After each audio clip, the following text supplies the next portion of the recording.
অনেকে অনুমান করছেন এবার নির্বাচনে জামায়াতে ইসলামী খুবই ভালো করবে। আমি মনে করি না। আমি বিশ্বাস করি বিএনপি একটা ভূমিধ্বস বিজয় পেতে যাচ্ছে। নানা কারণে এটা। এর মধ্যে খুব গুরুত্বপূর্ণ হচ্ছে বিএনপি যেসব কর্মসূচি মানুষের সামনে আনছে, জনগণের জন্য সে কি করতে চায় সেটা একটা বড় কারণ হয়ে দাঁড়াবে। যেমন এই মুহূর্তে বিএনপি নির্বাচনী প্রতিশ্রুতির মধ্যে সবচেয়ে বেশি শোনা যায় এবং সম্ভবত মানুষ সবচেয়ে বেশি কানেক্টেড হয়েছে ফ্যামিলি কার্ডের সাথে। এই কার্ডটা মানুষের জীবন তো বটে, দেশের অর্থনীতি পাল্টে দিতে পারে, আমূল অর্থনীতি পারে। বিএনপি তার ব্যাখ্যায় অর্থনীতির ব্যাপারটা খুব বেশি ওভাবে বলছে না, আমি সেটাও একটু বলতে চাই। যারা তারেক রহমান এটা একটা পডকাস্ট বানিয়েছেন, আপনারা এটা একটু দেখে নেবেন। অত্যন্ত সাবলীল উপস্থাপনায় তিনি জানিয়েছেন ফ্যামিলি কার্ড কী, কেন, কাদের জন্য। আমি খুব বেশি কথা বলতে চাই না, তারপরে তার সেই বক্তব্য এবং এতদিন পর্যন্ত বিএনপি যা বলেছে তার কাছ থেকে দু একটা কথা একটু জানাতে চাই। তিনি কার্ডটা দেখিয়ে বলছেন যে এই কার্ডটা তারা ধাপে ধাপে মানুষের কাছে পৌঁছে দিতে থাকবেন, গ্রামীণ এবং অনগ্রসর জায়গাগুলো থেকে দরিদ্র মানুষের কাছে, একটু নিচুতে যারা আছেন আর্থসামাজিক অবস্থানে, আর্থিক অবস্থানে, তাদেরকে দিতে শুরু করবেন। ধাপে ধাপে তারা প্রতিটা মানুষের কাছে পৌঁছে যেতে চান। এটা একটা ডিজিটাল কার্ড, এর মধ্যে রেকর্ড থাকবে, এটা রিড করা যাবে শেষ পর্যন্ত প্রত্যেককে। তিনি উদাহরণ দিচ্ছেন একজন দরিদ্র মানুষ যেভাবে পাবেন, একজন ইউএনও বা সরকারি কর্মকর্তার পরিবারও সেটা পাবে, সেটা তিনি বলছেন। তবে তিনি এক্সপেক্ট করেন, যেটা আমিও মনে করি, সবাইকে দেয়ার কনসেপ্ট এটা একটা জটিলতাও সমাধান করতে পারে। যেমন আমরা যখন কাউকে ভালনারেবল কাউকে দিতে চাই, সেটা খুঁজে বের করা কঠিন এবং এর মধ্যে প্রচুর দুর্নীতি হয়।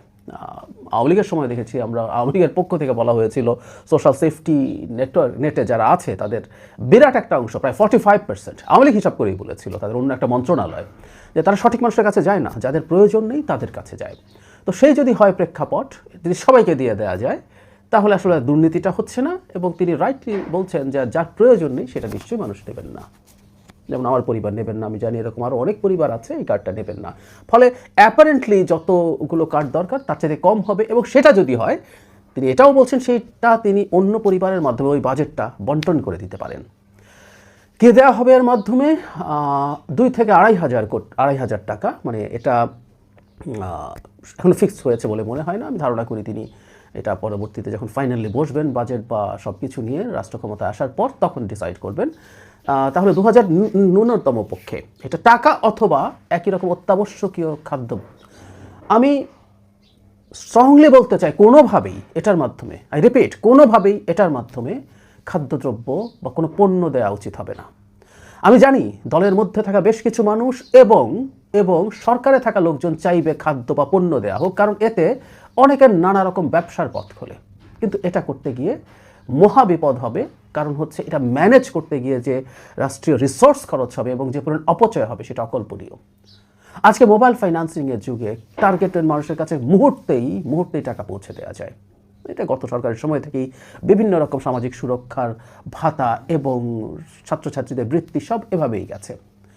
তো সেটা যদি হয়, মানুষের কাছে সরাসরি পৌঁছে দেয় উচিত হবে, আমি মনে করি এটাই জরুরি, এর বাইরে কিছু হওয়া উচিত না। এখন যেটা হয়েছে, তিনি তার বক্তব্যে যেটা বলছেন যে পরিবারগুলো যখন এই পরিমাণ টাকা পাবে, খুবই দরিদ্র পরিবার যাদের খুব সামান্য টাকা, কয়েক হাজার টাকায় তারা পরিবার চালান, তাদের কাছে 2,000 টাকা কিন্তু অনেক টাকা, একটা বড় সাহায্য তারা পাচ্ছেন। সেটা দিয়ে তারা যা প্রয়োজন, খাদ্য প্রয়োজন হলে খাদ্য কিনবেন, পণ্য প্রয়োজন হলে অন্য কোনো পণ্য কিনবেন, প্রয়োজনে চিকিৎসা কিনবেন, শিক্ষা কিনবেন, যেটা তার প্রয়োজন সেটা তা কিনবেন। এবং সেটাই তিনি বলছেন এই পরিবারগুলোকে তার চেহারা, তার ধরন পাল্টে দেবে। আমি একটা গুরুত্বপূর্ণ জিনিস মনে করি, বিশেষ করে দরিদ্র পরিবারগুলোতে আমরা যদি টাকা পৌঁছে দেই, তারা যদি খাদ্যের পেছনে এটা প্রচুর ব্যয় করে, তাহলে আমাদের একটা ক্রনিক ম্যালনিউট্রিশন আছে, যেটার কোনো দিন আসলে কাটিয়ে ওঠা যায় না। আজ থেকে 10 বছর পর আমাদের অর্থনীতি, 20 বছর পর অর্থনীতি যদি বেশ খানিকটা ভালো হয়ে যায়, যে শিশুগুলো এই সময়ের মধ্যে বড় হলো, সে যে অপুষ্টির শিকার হয়ে বড় হলো, তার স্টান্টেড গ্রোথ বলে, এটা শুধু বাইরের মানে তার হাইট দিয়ে আমরা মাপি, তাতে বোঝা যায়। কিন্তু হাইটই শুধু না, তার ইন্টারনাল অর্গানস এগুলো ঠিকমতো ডেভেলপ করে না, ফলে সে নানা রকম রোগ ব্যাধিতে ভোগে, তার লাইফ এক্সপেক্টেন্সি কমে যায়। সেটা একটা ম্যাসিভ পরিবর্তন হবে, দেশের কর্মক্ষম জনগোষ্ঠী অনেক বেশি সক্ষম হয়ে উঠবে শারীরিকভাবে, এই জিনিসগুলো ঘটবে। আর একই সাথে শিক্ষা স্বাস্থ্যে যুক্ত হয়ে তারা আরও শিক্ষিত, আরও ভালো দক্ষ এবং আরও স্বাস্থ্যবান হয়ে উঠবে। এটা এক অসাধারণ ব্যাপার হয়ে উঠতে পারে। তিনি জানিয়েছেন যে এটা নারীদের হাতে দেয়া হবে। এই কনসেপ্টটা মূলত আমি মনে করি বাংলাদেশে প্রথম ডক্টর ইউনূস শুরু করেছেন। তিনি গ্রামীণ ব্যাংকে যে লোন নারীদেরকে দিয়েছেন, তার যে কনসেপ্ট সেটা খুবই সঠিক ছিল। আর গ্রামীণ ব্যাংকের মাইক্রোফিন্যান্স দিয়ে দারিদ্র্য দূর করে ফেলা টেলা যাবে, এগুলো হাস্যকর কথা, কিন্তু এটার একটা ইকোনমিক ইম্প্যাক্ট আছে। এবং নারীর হাতে দেওয়া কনসেপ্টটা ইজ এক্সেলেন্ট। কারণ হলো নারীর হাতে যখন টাকা যায়, নারী ওই টাকাটা অপচয় করার প্রবাবিলিটি প্রায় শূন্য। পুরুষদের হাতে, বিশেষ করে যে শ্রেণীটার কথা আমরা বলছি, তাদের অনেকেরই নানা রকম বদভ্যাস থাকেন, তারা অনেকেই স্মোকার, তাদের কেউ কেউ নেশা করেন, কেউ জুয়া খেলেন, বা অন্য কোনো বন্ধুদের সাথে আড্ডা মেরে টাকা উড়িয়ে দিতে পারেন, সেই প্রবণতা থাকে। কিন্তু এই দরিদ্র পরিবারের পুরুষদের মধ্যেই অনেকের মধ্যে থাকে, কিন্তু নারীদের সেটা থাকে না। তিনি তার সন্তান, তার সংসারকে আঁকড়ে ধরে রেখেই জীবনযাপন করেন। সুতরাং এই টাকাটা নষ্ট হবে না, এটা ধারণা করা যায়। একটা কথা একটু বলে রাখা ভালো, এটা বাজেট কীভাবে আসবে তার বক্তব্য এটা থাকলে ভালো হতো, কিন্তু আমি একটা ধারণা করি, আর আমি যেটা বলছি সবচেয়ে গুরুত্বপূর্ণ, কীভাবে এটা অর্থনীতিকে পুরো পাল্টে দিতে পারে সেই কথাটাও আমি একটু বলতে চাই। বিএনপির উচিত হবে এটা সামনে আনা। যেমন ধরি, অনেকে বলবেন 2000 টাকা করে যদি 4 কোটি পরিবার হয়, 8000 কোটি টাকা মাসে, এটা তাহলে বছরে 96,000 কোটি টাকা, মানে কম বেশি 1 লাখ কোটি টাকা সংস্থান থেকে আসবে। আমি প্রাথমিকভাবে মনে করি এই মুহূর্তে এক্সিস্টিং যত সোশ্যাল সেফটি নেট কার্ড আছে, এগুলো এটা যদি চালু করা, যে পরিবার এটা পাবে সেই পরিবার ওটা বন্ধ করে দেওয়া যাবে। যেমন সর্বোচ্চ 750 টাকা পর্যন্ত ভাতা আছে, 500, 750, বিভিন্ন ক্যাটাগরিতে, বয়স্ক ভাতা, বিধবা ভাতা, প্রতিবন্ধী ভাতা, এরকম নানান রকম ভাতায় এক পরিবারে যদি দুজনও কোনো ভাতা পায়, 500, 1000 টাকা পাচ্ছেন 2 ক্যাটাগরিতে। 2000 টাকা যদি তারা পান, তাহলে তাদের আসলে এগুলো লাগে না। সুতরাং অলরেডি বাজেটে সোশ্যাল সেফটি নেটের যে বাজেট আছে, সেই বাজেটটা আসলে না থাকলেও চলে, সেটা তুলে দিলে সেই বাজেটটা এর মধ্যে ঢুকিয়ে দেওয়া যায়, সাথে যোগ হবে। সুতরাং অর্থের সংস্থান খুব কঠিন না। আর ওই যে বলা হয়েছে, এটা একসাথে করে ফেলা হচ্ছে না, ধাপে ধাপে করা হবে। সুতরাং তার অর্থনীতির সাইজ বাড়তে থাকবে, একটা গণতান্ত্রিক সরকার আসলে বিনিয়োগ বাড়বে, অর্থনীতিতে বেটার ইম্প্যাক্ট তৈরি হবে, এবং সেটার কারণেই সরকারের রাজস্ব আয়ও বাড়বে। এবং সরকারকে অবশ্যই এটা বলে রাখা ভালো, নির্বাচনের আগে হয়তো সরকার ওভাবে বলে না, তার রাজস্ব আয় করার ব্যাপারে খুবই কঠোর হয়ে ট্যাক্স নেট বাড়াতে হবে, এবং সেটা কিভাবে উসুল করা যায়, আদায় করা যায়, সেগুলো করতে হবে। ফলে সরকারের উপার্জন অনেক বেড়ে যেতে পারে, অনেক বেড়ে যেতে পারে। আমাদের খুবই নিচু ট্যাক্স জিডিপি রেশিও 9 বা তারও নিচে, এটা 12, 13, 15 পর্যন্ত নিয়ে যাওয়া যাবে 5 বছরে, কেউ যদি সিনসিয়ার হয়, তাতে অনেক টাকা আসবে সেগুলো। সুতরাং এই অর্থের সংস্থান করা যাবে। এখন মজা হচ্ছে, কেউ কেউ এটাকে মানুষকে অলস করে ফেলবে, ভিক্ষা ইত্যাদি ইত্যাদি বলছে জামাতপন্থী লোকজন। আমার সাথেও একই ধরনের বক্তব্য আমি শুনেছি বসে। এটা খুব হাস্যকর কথা, এটা খুব হাস্যকর কথা। সমাজে ভালনারেবল মানুষকে টাকা দিলে সেই মানুষের জীবন পাল্টে যায়, সে অলস হয়ে যায় না, এটাই দেখা গেছে। কেউ কেউ বলছেন অলস হয়ে যায় না, মোটেও অলস হয়ে যায় না।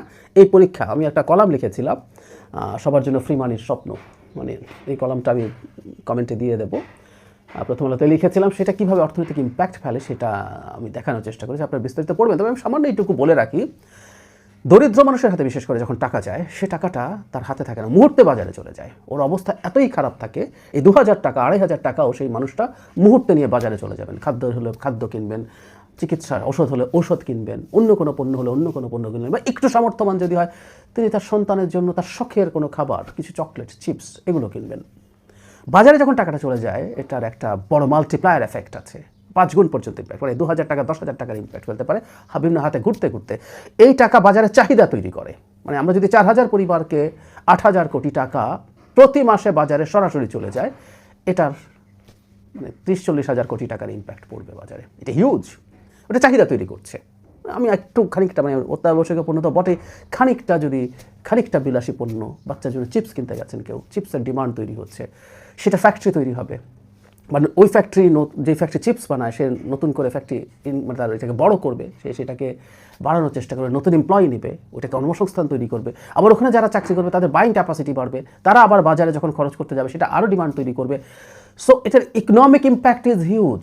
সরকার যদি, আগামী সরকার, বিএনপি সরকার যদি এই টাকাটা আসলে এভাবে মানুষের কাছে পৌঁছে দিতে পারে, অর্থনীতির খোলনলচে পাল্টে যাবে। সুতরাং এটাকে অলস টাকা, মানুষকে অলস করে ফেলা হবে। মানুষের, মানে প্রচুর দেশে এম্পিরিক্যাল এভিডেন্স আছে, মানুষকে এভাবে টাকা দিয়ে কোনোদিনও মানুষ অলস হয়নি, কোনোদিন হয়নি। এটা ফালতু প্রচারণা, ফালতু প্রোপাগান্ডা। ওয়েস্টের অতি ধনী দেশগুলোতে, অতি টাকা দেয়া মানুষগুলো, অতি টাকা পাওয়া মানুষগুলোর মধ্যে অলস হওয়ার একটা প্রবণতা থাকে, যেটা দিয়ে তার জীবনই চলে যায়, যে টাকা পায়। এটা দিয়ে হবে না।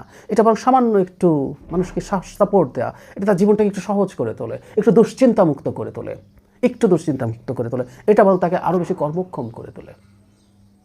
সুতরাং দেশের অর্থনীতিও আমূল পাল্টে যাবে, এবং এই অর্থনৈতিক কর্মকাণ্ডে প্রচুর কর্মসংস্থান তৈরি হবে।